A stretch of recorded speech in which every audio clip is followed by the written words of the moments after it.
प्रिय बंधू भगिनीनो, आज ज्या वचनावरती आपल्याला थोडा वेळ विचार विनिमय करायचा आहे आणि देवाच्या संदेशाबद्दल मनन करायचं आहे, तो शास्त्र भाग आहे नव्या करारातून मत्ती कृष्णोत्मान याचा 3रा अध्याय आणि 6, 7 आणि 8 ही 3 वचने मी वाचतो. शक्य झालं तर आपण घरामध्ये 3रा अध्याय जो आहे मत्ती कृष्णोत्मानाचा तो आपण संपूर्ण वाचावा. आपल्याला त्यामध्ये बोध आहे. वेळेच्या अभावी मी फक्त 3च वचनं वाचत आहे. मत्ती कृष्णोत्मान याचा 3रा अध्याय आणि 6, 7 आणि 8 ही वचने. त्यांनी आपली पापे पदरी घेऊन यार्देन नदीत त्याचपासून बाप्तिस्मा घेतला. परंतु परुषी व सदुकी यांच्यापैकी बहु जनास आपणाकडे बाप्तिस्म्यासाठी येताना पाहून त्याने त्यास म्हटले, अहो सापाच्या पिलानो, होणाऱ्या क्रोधापासून पळावयास तुम्हाला कोणी सुचविले? यास तो पश्चातापास योग्य असे फळ द्या. प्रार्थना करूया. आमच्या जीवन स्वर्गीय देवबापा, तुझी वचने आमच्यासाठी आध्यात्मिक सामर्थ्याची आहेत, बोधपर आहेत. ती सर्व वचने स्वीकारून आचरण करण्यासाठी आम्हा सर्वांचं सहाय्य कर. सांगणारा मी आणि ऐकणारे प्रियजन आम्हा सर्वांचं देवबापा तू सहाय्य कर. येशू ख्रिस्ता प्रित्यर्थ विनंती केली नाही बापा. आमेन, आमेन, आमेन. प्रिय बंधू भगिनींनो, हा जो शास्त्र भाग आहे, बाप्तिस्मा करणारा योहान या यार्देनच्या पलीकडे तो अरण्यामध्ये उपदेश करीत होता की पश्चाताप करा, देवाचं राज्य जवळ आलेलं आहे. आणि मग त्याच्याकडे झुंडीच्या झुंडी लोक यार्देन नदीत बाप्तिस्मा घेण्यासाठी जायला लागले. साधे भोळे लोक होते. अशातच मग परुषी आणि सदुकी लोक सुद्धा त्याच्याकडे बाप्तिस्मा घेण्यासाठी गेले. आणि गेल्यानंतर त्यांच्याकडे पाहून बाप्तिस्मा करणारा योहान म्हणाला, ओ सापाच्या पिल्लांनो, भावी देवाच्या क्रोधापासून बचाव करण्यासाठी तुम्हाला कोणी सुचवले? यास तो पश्चातापास योग्य असे फळे द्या. आणि जे साधे भळे लोक जात होते, 6व्या वचनामध्ये आपण वाचलं की ते सर्व आपली पापे पदरी घेऊन योहानाकडून पाण्याचा बाप्तिस्मा घेत असत. आणि योहान त्यांना सांगत असे की मी तुमचा पाण्यानं बाप्तिस्मा करतो खरा, परंतु माझ्या मागून जो येणार आहे तो तुमचा पाण्यानं नागणीने बाप्तिस्मा करेल, आत्म्याने नागणीने बाप्तिस्मा करेल. आत्म्यानं नागणीनं बाप्तिस्मा करणारा कोण आहे? तर प्रभू येशू ख्रिस्त आहे. प्रिय बंधू भगिनींनो, सापाच्या पिल्लानो हा शब्द प्रयोग परुष आणि सदुकी यांच्यासाठी वापरलेला आहे. पवित्र शास्त्रामध्ये सापाबद्दल बऱ्याच गोष्टी सांगण्यात आलेल्या आहेत. आपल्याला त्याही माहीत आहेत. अगदी उत्पत्तीच्या सुरुवातीला आपण पाहतो की आदाम आणि हवा यांना ज्यावेळा एदेन बागेमध्ये ठेवलेलं होतं, त्यावेळा सैतान हा सापामध्ये शिरला आणि सापाचं रूप धारण करून घेऊन त्यांना हवेला पहिल्यांदा फसवलं आणि मग फळ खायला लावलं. आणि हवेनं ते फळ खाल्लं आणि आपल्या पतीलाही ते फळ खायला दिलं. दोघांनी देवाची आज्ञा मोडली आणि त्यांच्या जीवनामध्ये आज्ञाभंगाचं पाप आलं. ते आजपर्यंत मानवी रक्तामध्ये आणि जीवनामध्ये संक्रमित झालेला आहे. तुमच्या माझ्या प्रत्ये आलेला आहे. आणि मग हा साप जो आहे हा कसा आहे? प्रिय बंधू भगिनींनो, या सापामध्ये 3 अशा काही गोष्टी आहेत की त्या सापामुळं की त्रासदायक गोष्टी आहेत. ही गोष्ट चांगली सांगितलेली आहे येशू ख्रिस्तानं, नंतर पावलानं, त्याबद्दल मी सांगणार आहे. परंतु या सापामध्ये ज्या काही 3 अयोग्य गोष्टी आहेत त्या माणसामध्ये सुद्धा दिसून येतात. पहिली गोष्ट आहे की साप काय करतो? कात टाकतो. तो ज्या वेळेला कातीला येतो असं म्हणतात की त्यावेळेला तो आंधळा बनतो आणि तो हालचाल कमी करतो आणि कुठलंच काही त्याला करता येत नाही. आणि मग आपण पाहतो की आपल्या मंडळीमधले, समाजामधले, घरचे सुद्धा काही लोक हे काही बाबतीमध्ये अंधपणाचं सोंग घेतात आणि मग मौन पाळतात. काहीच आपलं मत प्रदर्शित करीत नाहीत आणि मग वेळ आली की मग मग कात टाकल्यानंतर ती चपळ बांधतात, तरबेज बांधतात आणि मग कुणाला सुद्धा ऐकत नाहीत. तर अशा प्रकारे धूर्त प्रकारचे लोक असतात आणि ते संस्थांमध्ये सुद्धा आहेत की काही वेळेला बरोबर संधी असते त्यावेळेला ते मोका साधतात आणि कात टाकल्यासारखं मग आपलं इप्सित ते साध्य करतात. आपल्या घरामध्ये सुद्धा आपल्याला लोकांचा अनुभव येतो, भावांचा अनुभव येतो की ते तशा प्रकारे वर्तन करत राहतात. दुसरी गोष्ट सापामध्ये अयोग्य आहे आणि ती म्हणजे काय आहे की तो वेडवाकडं असं तो धावत असतो. सरळ साप चालत नाही, आपल्याला माहीत आहे. आणि त्याची चालण्याची वाट नेहमी वाकडी तिकडे असते आणि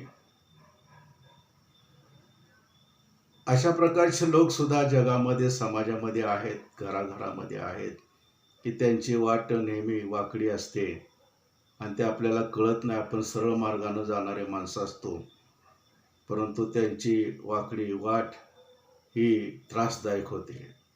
ते त्यांच्यासाठी फायद्याचं असतं, परंतु इतरांच्यासाठी ते धोक्याचं आणि त्रासदायक असतं.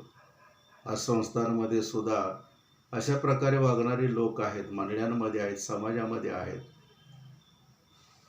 आणि अनेक ठिकाणी वाकड्या प्रकारे वागणारी माणसं असतात आणि त्यांची चाल सापासारखी वाकडी असते. सापात तिसरा अयोग्य गुण असतो तो म्हणजे त्याच्यात विष असतं आणि हे विष माणसाला मारून टाकतं. आपल्याला माहीत आहे, कोणाला जर चावलं तर. बायबलमध्ये म्हटलेलं आहे की त्यांच्या तोंडात जोगी सर्पाचं विष आहे. काही माणसं सर्पासारखे विष जीवनामध्ये घेऊन विषारी पडलेले असतात आणि ते इतरांच्यासाठी मारक ठरतात, नाशदायक ठरतात आणि ते योग्य नाही. प्रियबंधू भगिनींनो, आणि येशूनं पौलानं सापाबद्दल काय सांगितलं की या कुटील पिढीमध्ये तुम्हाला तग धरून राहायचं असेल तर सापासारखं चतुर तुम्ही राहायला पाहिजे, कबुतरासारखं साहसूत. चतुर का म्हटलं तर साप नेहमी सावध असतो, तो नेहमी दक्ष असतो. तर आपण सुद्धा दक्ष राहावं यासाठी तो शब्द प्रयोग केलेला आहे. आणि सापाला मारायसाठी आपल्याला माहीत आहे की साप चावत होते इस्रायल लोकांना आणि मग लोक मरायला लागले त्याच्या विषानं आणि आक्रोश देवापर्यंत गेला. मोशेनं प्रार्थना केली आणि मग देवापण सांगितलं की काठीला तुझ्या पितळी सर्प तयार करून तो लाव, त्याच्याकडे जे लोक पाहतील ज्यांना साप चावलेला असेल ते बरे होतील. आणि मोशेनं तसं केलं आणि मग त्या सापाचं विष त्यांच्यामध्ये काही चढलं नाही आणि मग ते बरे व्हायचे. प्रिय बंधू भगिनींनो, की देवाकडंच सामर्थ्य आहे की अशा सापाच्या रूपानं वागणाऱ्या माणसांना वठणीवर आणायचं. आपल्यामध्ये ते सामर्थ्य नाही आणि म्हणून अशा लोकांनाही देवाच्या हाती आपण द्यायचं. आपण त्यांच्यासाठी प्रार्थना करायची. आपण त्यांच्याशी लढत बसायचं नाही, कारण विनाकारण आपल्यामध्ये ना त्यांच्यासारखा स्वभाव कात टाकण्याचा, कातीला येण्याचा किंवा वेडवाकडं चालण्याचा किंवा विष धारण करण्याचा आपल्यामध्ये स्वभाव नसतो, पण त्या लोकांच्यामध्ये झालेला असतो. कारण का त्यांच्यात सैतान शिरलेला असतो. सैतानाला पवित्र शास्त्रामध्ये जुनाट साप म्हटलेला आहे आणि शेवटच्या काळामध्ये या जुनाट सापाला हे नरकामध्ये गंधक अग्नीमध्ये टाकलं जाणार आहे. आणि तोच सैतान आजही त्याला अजून टाकलेलं नाही अग्नीच्या आणि गंधकाच्या सरोवरामध्ये, म्हणून तो माणसामध्ये शिरून इतर देवाच्या आणि चांगल्या माणसांना त्रास देत राहतात. अशी माणसं त्रास देत राहतात. अशा माणसांना प्रियबंधूंनो ओळखून आपण जगणं गरजेचं आहे. बाप्तिस्मा करणाऱ्या योहानानं त्यांना ओळखलं. पुरुष आणि सदुकी स्वतःला वर करणे धार्मिक दाखवत होते. समाजामध्ये आम्ही खूप पुढारलेले अधिकारी आणि प्रतिष्ठा पावलेले आहोत आणि आम्ही खूप चांगले वागतो, नीतिमान आहोत असं ते दाखवत होते. पण ते ढोंगी होते आणि त्यांचं ढोंग केवळ बाप्तिस्मा करणाऱ्या योहानानं ओळखलं आणि म्हणूनच त्यांना म्हटलं की अहो सापाच्या पिल्लांनो, भावी देवाच्या क्रोधापासून वाचण्यासाठी तुम्हाला कुणी सुचवलं? तर आता आलाय तर पश्चाताप करा आणि आपल्या पश्चातापाला योग्य असं फळ द्या. आपल्या केलेल्या पापांची कबुली द्या आणि सुधारा आणि देवाकडे वळा, म्हणजे तुमचं तारण होईल. होय प्रिय बंधू भगिनींनो, अशा लोकांना मला सांगायचं आहे की आपण असं जीवन जर जगत असू, आपल्या घरामध्ये, भावांच्या समवेत, त्यानंतर कामाच्या ठिकाणी, मंडळीमध्ये, समाजामध्ये, संस्थांमध्ये, जगामध्ये असं जर आपण वागत असू तर हे धोकादायक आहे. कारण सापासारखं आपलं जर जीवन असेल, स्वभाव असेल, वर्तन असेल तर ते नाशाचं आहे. शेवटी अग्निकुंडामध्ये नरकात टाकले आपण जाणार आहोत. तर त्यापासून वाचलं पाहिजे. या ठिकाणी मुख्य जो भाग आहे, योहानानं सांगितलेला आहे की पापाबद्दल तुम्ही आपल्या पापाबद्दल कबुली द्या, पश्चाताप करा. स्वर्गाचं राज्य, देवाचं राज्य जवळ आलेलं आहे आणि तुम्ही सुधारा, देवाकडे वळा. कारण का पाप हे नाश करणार आहे. 4 गोष्टी मला पापाबद्दल सांगायच्या आहेत की त्या कशा घातक आहेत. इतर बाबतीमध्ये पण पाप घातक आहे, परंतु 4 गोष्टीच मला आज आपल्याला सांगायच्या आहेत. पहिली गोष्ट म्हणजे काय आहे की पाप आपली शक्ती छिनून घेते. सिन स्टील्स युअर स्ट्रेंथ असं इंग्रजीमध्ये म्हटलेलं आहे. पाप हे तुमची शक्ती चोरून घेते, छिनून घेतं पाप. आपलं बल, आपलं बलस्थानं, आपलं सामर्थ्य, आपली शक्ती हे पाप घालवून टाकतं. बघा, शाऊलासारखा राजा होता, दाविदासारखा राजा होता, सम्राट होता, शमशोनासारखा बलाढ्य देहानं असा बलदंड असणारा शास्ता होता आणि सलमोनासारखा शहाणा, विद्वान, वैभवशाली राजा होता. परंतु हे पापामुळं एकदम अशक्त बनले. पापानं त्यांची शक्ती छिनून घेतली. राजे असून सुद्धा त्यांचं सामर्थ्य नाहीसं झालं आणि ते निकामी बनले.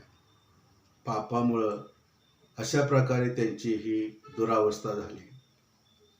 प्रिय बंधू भगिनींनो, आपण किती ख्रिस्ती चांगले असलो आणि जर पाप आपल्या ठाई असेल तर पाप आपला चांगुलपणा, ख्रिस्तीपणाचा काढून टाकतं आणि आपण चांगले राहत नाही.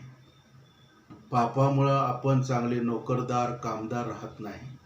आपण घरामध्ये चांगला पती किंवा पत्नी राहत नाही. आपण घरामध्ये चांगली लेकरं म्हणून राहत नाही. आम्ही शेजाऱ्याबरोबर चांगले राहू शकत नाही. आणि पापामुळं आपल्या सर्व काही सामर्थ्याच्या गोष्टी आहेत त्या निघून जातात आणि आपण अगदी बलहीन होतो, सामर्थ्यहीन होतो, अशक्त दुबळे होतो. आणि हे पाप आपल्यामध्ये अशा अनर्थाच्या गोष्टी घडवतं प्रिय बंधू भगिनींनो. आणि म्हणून हे आपल्या जीवनामध्ये घडू नये यासाठी पापाची सत्ता आपल्यावरती राहता कामा नये. आपली सत्ता आपल्या जीवनावर, आपल्या मनावर, आपल्या आत्म्यावरती असायला पाहिजे. आणि जर पवित्र आत्मा, देवाचा आत्मा, येशूचा आत्मा आपल्या ठाई आला असेल तर निश्चितपणे पापाची सत्ता आपल्याबरोबर राहणार नाही. आपण केलेल्या पापाबद्दल देवाला कबुली दिली पाहिजे, पश्चाताप केला पाहिजे आणि सोडून येण्याचा निर्धार करून देवाकडं पूर्ण बदललेल्या स्थितीमध्ये वळलो पाहिजे. कारण तो आपला अब्बा बापा आहे. तो येशूच्याद्वारे आपल्याला पापाची क्षमा करणार आहे, आपल्याला शुद्ध आणि पवित्र करणार आहे. येशू आपल्याला आत्म्याचा आणि अग्नीचा बाप्तिस्मा देणार आहे. आणि म्हणून पुन्हा सामर्थ्य प्रस्थापित करण्यासाठी आपण त्यासाठी प्रयत्न करणं गरजेचं आहे. पापामुळं दुसरी गोष्ट घडते आणि स्तोत्र 38:3 मध्ये दावीद राजा ती गोष्ट म्हणतो की हे देवबापा, तुझ्या कोपामुळे माझ्या ठाई काही आरोग्य राहिलं नाही आणि माझ्या पापामुळं माझ्यात आता काही स्वास्थ्य राहिलं नाही. माझं आरोग्य पूर्ण बिघडलेलं आहे. आणि असं म्हटलेलं आहे इंग्रजीमध्ये, sin steals your health, sin brings sickness. पाप हे आपल्यामध्ये आजार आणि व्याधी आणतं. पापामुळं आपलं आरोग्य बिघडतं. प्रिय बंधू भगिनींनो, नामान कोड्याची गोष्ट आपल्याला माहीत आहे की तो सगळी संपत्ती घेऊन तो अलिशाकडे आला होता आणि हे घे आणि मला बरं कर. पण अलिशानं त्याला आत येऊ दिलं नाही, आपल्याला माहीत आहे. आणि बाहेरच त्याला सांगितलं की जाऊन यर्देन नदीत 7 वेळा डुबकी मार. नामान जायला तयार नसतो, परंतु नंतर त्याचा सेवक म्हणतो की एक साधी गोष्ट आपल्याला करायला सांगितली आणि ती करूया. आणि मग नामान कोडी 7 वेळा यर्देन डुबकी मारतो, त्याचं कोड बरं होतं. तो संपत्ती घेऊन अलिशाकडे येतो. अलिशा सांगतो की मला याची काही गरज नाही. परंतु अलिशाचा जो नोकर असतो, त्याचा जो सेवक असतो, गेहजी त्याचं नाव, तो मात्र त्या नामानाच्या मागं जातो आणि उंटाचा तांडा अडवतो आणि सांगतो की माझ्या धन्यानं तुम्ही देव केलेली संपत्ती द्यायला सांगितली आहे. आणि मग नामान त्याच्याकडे संपत्ती देतो सगळी आणि गेहजी ते घेऊन घराकडे जातो. ते पाप त्याच्याकडून होते, लबाडी होते. धनासाठी, संपत्तीसाठी तो लबाड बोलतो आणि अलिशानं मागितलं नसताना मागितले म्हणून आपल्या घरात घेऊन जातो. आणि काय घडतं, त्याचं आरोग्य बिघडतं आणि त्याला कोड जळतं. नामानाचं कोड त्या गेहजीला जळतं, तो कोडी बनतो. पापामुळं आरोग्य नाहीसं झालं त्याचं. वय प्रिय बंधू भगिनींनो, आज अनेक लोक आहेत अयोग्य मार्गानं संपत्ती, धन, सत्ता, अधिकार, पद मिळवतात आणि त्यांचं आरोग्य काही चांगलं राहत नाही. आपल्याला माहीत आहे की उज्जिया राजा आणि इजबेल राणी यांनी पाप केलं आणि नाबोदाचा मळा त्याला मारून त्यांनी तो ग्रहण केला. पण त्यांच्या जीवनात अनर्थ घडला, अनारोग्य त्यांना जडलं, आरोग्य स्वास्थ्य काही त्यांचं राहिलं नाही. हिजकिया राजा आजारी पडला आणि असे अनेक उदाहरण आहेत की लोक आजारी पडले पापामुळे. काही उदाहरणं आहेत की त्यांचं आजारपण त्यांच्या विश्वासाची पारख करण्यासाठी आलेलं होतं. उदाहरणार्थ योबाला आजारपण जडलं, पण त्याच्या विश्वासाची पारख करण्यासाठी. त्यानं काही पाप केलं नव्हतं. अलिशा सुद्धा आजारी पडला शेवटच्या काळामध्ये, पण ते त्याच्या पापामुळं नाही, तर त्याच्या विश्वासाची पारख होण्यासाठी ते आजारपण होतं. अशी काही उदाहरणं आहेत की विश्वासाच्या पारखीसाठी आजारपण येतं. पण बऱ्याच वेळा माणसाच्या पापामुळं माणसाला अनारोग्य येतं आणि आरोग्य बिघडतं, स्वास्थ्य बिघडतं, तब्येत चांगली राहत नाही, व्याधी जडतात, आजार जडतात आणि त्रास होतो.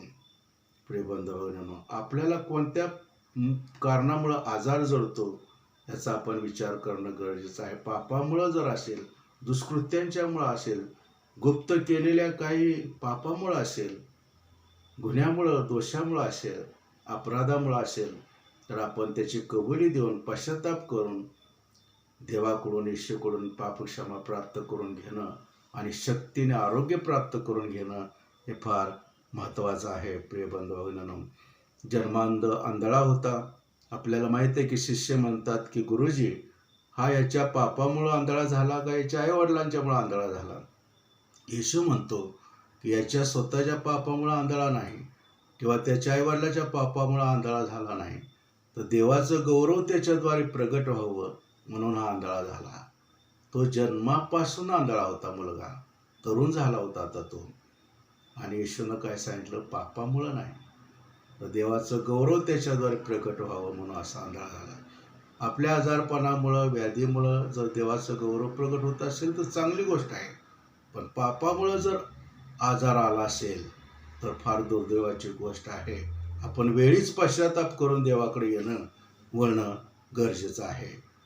त्याचप्रमाणे तिसरी गोष्ट घडते पापामुळं, सिन स्टील्स युअर जॉय. पाप हा तुमचा आनंद गमावून टाकते, आपला आनंद छीनून घेते. आनंद राहत नाही जीवनामध्ये, उत्साह राहत नाही, टवटवीतपणा राहत नाही, ताजेतवानेपणा राहत नाही. No freshness on the face. कुठल्याही प्रकारे चेहऱ्यावरती उत्साह नाही, आनंद नाही. स्वास्थ्य, मानसिक स्वास्थ्य बिघडतं, मन बिघडतं, रंजिस होतं, निराश होतं, दुःखी होतं, उदासीनता येते आणि खूप काही अशा प्रकारे विकार जडले जातात आणि आनंद हा राहत नाही. प्रिय बंधू भगिनींनो, who is the happiest person in this world? जगामध्ये सगळ्यात आनंदी, सुखी मनुष्य कोण आहे? The holy man is the happiest person in this world. असं म्हटलं आहे की जो पवित्र मनुष्य आहे तो मनुष्य सर्वात आनंदी मनुष्य आहे. येशू हा सर्वात आनंदी मनुष्य होता, कारण तो पवित्र होता. बाप्तिस्मा करणारा योहान सुद्धा तो आनंदी होता, कारण तो पवित्र होता. आईच्या उदरातून तो जन्मास आल्यामुळं तो पापी होता, परंतु त्यानं पश्चाताप केला होता आणि इतरांना सुद्धा पश्चाताप करण्यासाठी तो यर्देन नदीमध्ये पाण्याचा बाप्तिस्मा देत होता. शिष्य नंतर पश्चाताप करून येशूच्या मार्गावरती पवित्रपणानं जीवन जगायला लागले. ज्या ज्या लोकांच्याकडून पवित्रपणाचं कार्य घडलं, देवाच्या स्वार्थेचं कार्य घडलं आणि उद्धाराचा मार्ग ज्याने ज्याने इतर लोकांना जगामध्ये दाखवला, त्या सगळ्यांना पवित्र शास्त्रामध्ये काय म्हटलेलं आहे? अहो पवित्र जन हो. ते पवित्र जन आहेत. प्रिय बंधू भगिनींनो, तुम्ही मी पवित्र जन आहोत का? खरोखर आपल्याला पवित्रपणाचा आनंद आहे का? नीतिमत्तेचा आनंद आहे का? तारणाचा, उद्धाराचा आनंद आहे का? हे फार महत्त्वाचं आहे. दावीद राजा स्तोत्र 51 आणि 12 वचनामध्ये म्हणतो आहे की तू केलेल्या उद्धाराचा आनंद मला पुन्हा होऊ दे. हे देवा, तू माझा केलेला उद्धार, त्याचा आनंद मला पुन्हा होऊ दे आणि उत्सुकतेच्या आत्म्याने मला सावरून धर, कारण तो आनंद त्यानं पाप करून गमावलेला होता. पुन्हा त्याला त्या तारणाचा, उद्धाराचा आनंद आवश्यक होता. उत्सुकता आणि उत्साह, ताजेतवानेपणा त्याला हवा होता. आम्ही सुद्धा दावीद राजासारखी प्रार्थना केली पाहिजे. हे देवा, मी जन्माचाच पापी आहे, माझ्या आईनं गर्भधारणा केली त्यावेळेपासूनचाच मी पापी आहे. तुझ्याविरुद्धच मी पाप केलेले आहे, तुझ्या दृष्टीनं वाईट ते मी केलेलं आहे. म्हणून तू बोलशील तेव्हा न्याय ठरशील, निवाडा करशील तेव्हा निष्ठुर ठरशील. माझ्या पापाची मला क्षमा कर, माझ्या ठाई शुद्ध हृदय उत्पन्न कर, माझ्या ठाई स्थिर असा आत्मा पुन्हा घाल. तो केलेला उद्धाराचा आनंद मला पुन्हा होऊ दे आणि उत्सुकतेच्या आत्म्याने तो मला सावरून धर. प्रिय बंधू भगिनींनो, आज अनेकांनी हा उद्धाराचा आनंद, तारणाचा आनंद गमावलेला आहे. पापामुळं, दुराचारामुळं, अनितीमुळं, वैभिचारामुळं, पैशाच्या, धनाच्या, संपत्तीच्या, जैगिक सत्ता आणि अधिकार पदाच्या लोभापोटी, अभिलाषापोटी त्यांनी गमावलेला आहे. याचा लोभ कोणाला झाला? सैतानाला झाला. तो देवाचं राज्य बळकावण्यासाठी गेला आणि देवासमान बनण्याचा त्यानं प्रयत्न केला. आणि देवाचं जसं गौरव चाललं होतं तसं आपलं गौरव करण्याचा प्रयत्न लुसिफरानं केला. तो चांगला देवदूत होता, पण पापामुळं, या लोभामुळं, अभिलेषेमुळं तो अशा प्रकारे सैतान बनला. हे बंधू भगिनींनो, तुम्ही मी सैतानाच्या आहारी जाऊन तारणाचा आनंद गमावणं हे योग्य नाही. कारण सैतान नरकात टाकला जाणार आहे आणि तुम्हाला मला सुद्धा नरकामध्ये टाकलं गेलं तर आपल्या जीवनाला काही अर्थ नाही. ख्रिस्ती म्हणून काही परिस्थिती असू दे, कोणतीही परिस्थिती असू दे, आपल्याकडं जीवनाचा, तारणाचा, उद्धाराचा आनंद असणं फार महत्त्वाचं आहे. आणि शेवटची गोष्ट मला आपल्याला सांगायची आहे की पाप काय करतं? Sin brings death. पाप आपल्या जीवनामध्ये मरण आणतं. पापाचं वेतन मरण आहे, असं रोम 6:23 म्हटलेलं आहे. परंतु प्रभू ख्रिस्ताचं तारण हे तुमच्या माझ्यासाठी सामर्थ्य आहे. 1 कोरिंथ्याचा 1:18 म्हटलेलं आहे, ज्यांचा नाश होत आहे त्यांना वधस्तंभाची शिकवण मूर्खपणाची आहे, पण ज्यांचं तारण होत आहे त्यांच्यासाठी सामर्थ्य आहे. प्रिय बंधू भगिनींनो, तुमच्या माझ्यासाठी हे सामर्थ्याचं वचन फार महत्त्वाचं आहे. हनन्या सफीरा यांनी जमीन विकली, मिळालेला पैसा तो मंडळीसमोर न आणता त्या पैशाच्या बाबतीत लबाडी केली. आणि मग पेत्राला समजलं. तो हनन्यालाही म्हणाला आणि सफीराला म्हणाला, तुम्ही पवित्र आत्म्याच्या विरोधात लबाडी केली, त्यामुळे तुम्ही जिवंत राहू शकत नाही. ती मरून पडली. असा तडाखा बसला प्रिय बंधू भगिनींनो. आणि म्हणून पाप हे आपल्या जीवनामध्ये मरण आणतं, नाश आणतं. परंतु प्रभू ख्रिस्ताच्या द्वारे आपल्याला तारण मुक्ती आहे, उद्धाराचा आनंद आहे, पापक्षमेचा आनंद आहे. पश्चाताप करून, पापाची कबुली देऊन, खूप काही रडून आणि खूप काही नम्र होऊन, लीन होऊन, त्या मत्ते जकादारसारखं, हे देवा मज पाप्यावर दया कर अशी प्रार्थना करून जेव्हा आपण आपली पदरी घेऊन देवाकडे येतो, त्यावेळा देवबाप आपल्याला पुन्हा उद्धाराचा आनंद देतो, तारणाचा आनंद देतो, मुक्तीचा आनंद देतो. येशू आपल्याला मित्र बनवतो.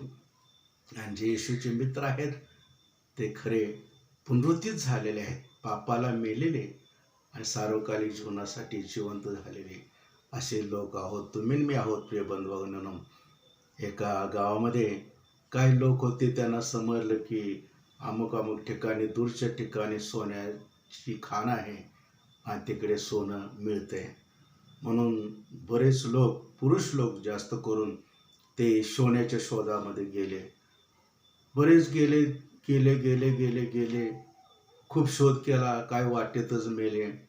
काही लोकांनी ते जायचं टाळलं, परत आले. लोकांनी पाहिलं की निराश होऊन, दुःखी होऊन आलेले आहेत, यांना काही मिळालेलं नाही वाटतं, काय नाही. परंतु काही लोक थोडके होते, त्यांनी विचार केला की आपण जायचं.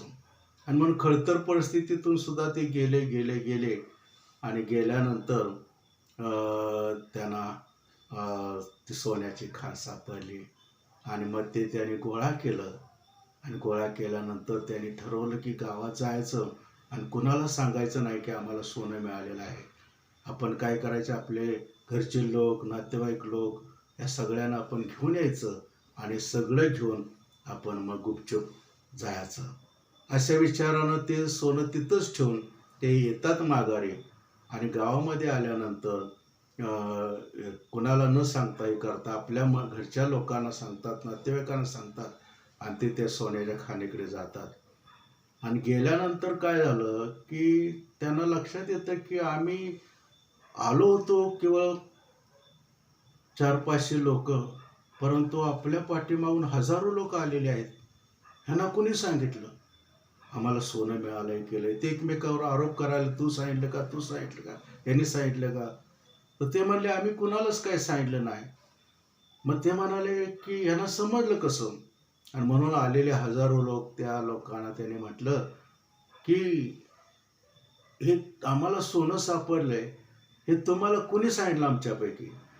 तर ते म्हणाले की तुमच्यापैकी कोणी आम्हाला सांगितलं नाही, पण ज्यावेळा तुम्ही माघारी आला तेव्हा तुमच्या चेहऱ्यावरती आनंद होता. आणि मग आनंद आम्ही पाहून ठरवलं की निश्चित तुम्हाला सोनं सापडलं आहे. कारण जे गेले होते ज्यांना मिळालं नाही ते निराश, रंजित, दुःखी चेहऱ्यानं आले होते. परंतु तुम्ही आनंदी चेहऱ्यानं आला होता आणि निश्चित आम्ही समजून घेतले की तुम्हाला सोनं सापडलेलं आहे आणि म्हणून आम्ही तुमच्या मागून आलोय. प्रिय बंधू भगिनींनो, आज आम्हाला सोनं म्हणजे येशू ख्रिस्त सापडलेलं आहे. तुझं वचन हे माझ्या जीवनासाठी सोन्याहून मौल्यवान आहे. स्तोत्र 19 मध्ये काय म्हटलं की तुझं वचन सोन्यापेक्षा मौल्यवान आहे. आणि स्तोत्र 119 आणि त्या ठिकाणी 72व्या वचनामध्ये 70-72 वचनामध्ये असं म्हटलेलं आहे की तुझं वचन सोन्या नाण्यापेक्षा अतिशय मौल्यवान आहे. आणि वचन म्हणजे कोण? शब्द. शब्द म्हणजे कोण? येशू. आणि येशू म्हणजे कोण? आपला तारणारा, उद्धार करणारा. आणि त्याच्याकडे जेव्हा आपण आपली पापं घेऊन येतो तर तो विश्वसनीय व न्यायी आहे. तो आपल्या सर्व पापाची, अधर्माची आपल्याला क्षमा करतो. 1 योहान याचा 1:9 वचन त्या ठिकाणी म्हटलेलं आहे की जो आपली पापे पदरी घेतो आणि येशूकडे येतो तर तो विश्वसनीय व न्यायी आहे. त्यामुळे तो आपल्या सर्व पापाची आणि अधर्माची आपल्याला क्षमा करतो, आम्हाला पापापासून शुद्ध करतो. येशूचे रक्त आम्हाला आमच्या पापापासून शुद्ध करील. तरी बंधू भगिनींनो, आपण ख्रिस्ती लोक हे उद्धार पावलेले लोक आहोत. पापाचं ओझं आपल्याजवळ नाही, भार आपल्याजवळ नाही. आता कुठल्या प्रकारे हा कलंक नाही, हा डाग नाही आणि अशा प्रकारची मलिनता, मंगळपणा आपल्याकडे नाही. कारण येशू ख्रिस्तानं क्रूसखांबावरती आपली सर्व पापं वाहून नेलेली आहेत आणि त्याच्या रक्ताच्या द्वारे आमच्या पापांची शुद्धी झालेली आहे. आम्ही आता पवित्र जन आहोत. आणि म्हणून आम्ही पापाच्या या सत्तेमध्ये न राहता पापाला, आपल्या सामर्थ्याला, आपल्या आरोग्याला, आपल्या आनंदाला आणि आपल्या जीवनाला चोरून न्यायला वावन संधी द्यायची नाही. सैतानाला आपण विजय करायचा नाही, तर आपल्या उद्धारकर्त्या येशूला, देवाला आपल्याद्वारे विजय करायचं. ज्याचा विजय म्हणजे आपला विजय आहे. आणि म्हणून येशूच्याद्वारे आपल्याला काय आहे? सामर्थ्य आहे, आपल्याला आरोग्य आहे, आपल्याला आनंद आहे आणि आपल्याला सार्वकालिक जीवन आणि स्वर्गीय वतन, आनंदकालिक जीवन आहे. देवबाप करो हे जीवन तुम्हाला मला तो प्राप्त करून देऊ. प्रार्थना करूया. चे जीवन स्वर्गीय देवबापा, आमच्या पापांची आम्हाला तू क्षमा कर. आम्ही सर्व पापे आमची पदरी घेऊन येतो आणि क्षमा मागतो, पश्चाताप करतो. आम्हाला येशूच्याद्वारे तू क्षमा कर. तुझ्या दयेनं प्रीतीनं आम्हाला क्षमा कर. येशूच्या कृपेच्याद्वारे आम्हाला क्षमा कर. पवित्र आत्म्याच्याद्वारे आमचं शुद्धीकरण कर. तुझ्या वचनाच्या अग्नीच्याद्वारे आम्हाला परमेश्वरा सोन्यासारखं तू शुद्ध कर, अशा आग्रहाची विनंती करीतो. आणि सर्व लोकांच्या तू आशीर्वाद पाठव. आणि सापाचे काही गुण आमच्यामध्ये काय असतील तर ते आम्ही टाकून द्यावेत. आणि पवित्रपणाचे जे गुण आहेत, जे खरे नीतिमत्तेचे आहेत, ते धारण करण्यासाठी आम्हा सर्वांचं तू सहाय्य कर. येशू ख्रिस्ता प्रित्यर्थ विनंती केली म्हणे बाप्पा. आमेन, आमेन, आमेन.